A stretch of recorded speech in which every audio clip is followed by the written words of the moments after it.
የኔ ፍቅር ደግሞ ብታይ እንዴት ናፍቀኝ እንደነበር። ፍቅርና ክህደት።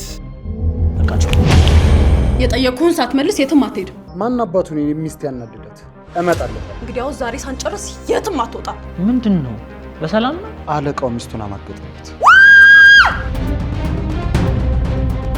ኤልሳ ዞር በይልኝ፣ እንዳታሳስቺ። ምን ታመጣለህ? ዞር አለ። ቆይ አንቺ ከኔ ምንድነው የምትፈልጊው? ወንድ ከፈለግሽ እኮ በየቦታው ሞልቶልሻል። ይኸውልሽ እትዬ፣ እኔ ምናልባት ሀሳብሽን ከቀየርሽ ብዬ ነው እንጂ በአንድ ሀሳብ ተስማምቻለሁ ማለት አይደለም። እኔ እሷን ሳይሆን እሱን ነበር ቦጫጭቄ ላሞራ የሚሰጥ።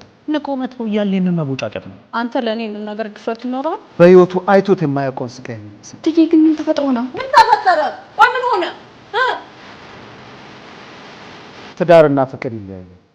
ባልታሰበ ክስተት ግራ መጋባት።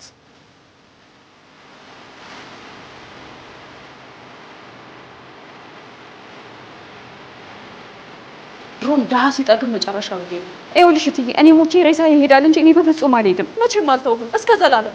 አይሆንም፣ ተይኝ በቃ። ይኸውልህ አንተን ለማግኘት ማድረግ ያለብኝን ነገር በሙሉ አደርጋለሁ።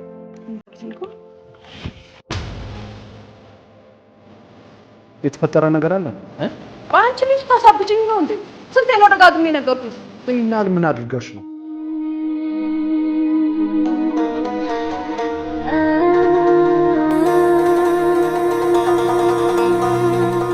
እኔ ደግሞ ከዚህ በላይ ምንም የማደርገው ነገር የለም። እዚህ ቤት ዞር በይልኝ፣ አሳልፍኝ። ዞር አልልም። ረግጠኸኝ ትሄድ እንደሆነ አሳይሃለሁ። አሳልፍኝ ብዬሻለሁ። አላሳልፍም፣ አትሄድም። ዞር በይልኝ ብዬ ተናግሬያለሁ። መላ አዲስ ተከታታይ ድራማ በቅርብ ቀን በካሜል ሲኒማ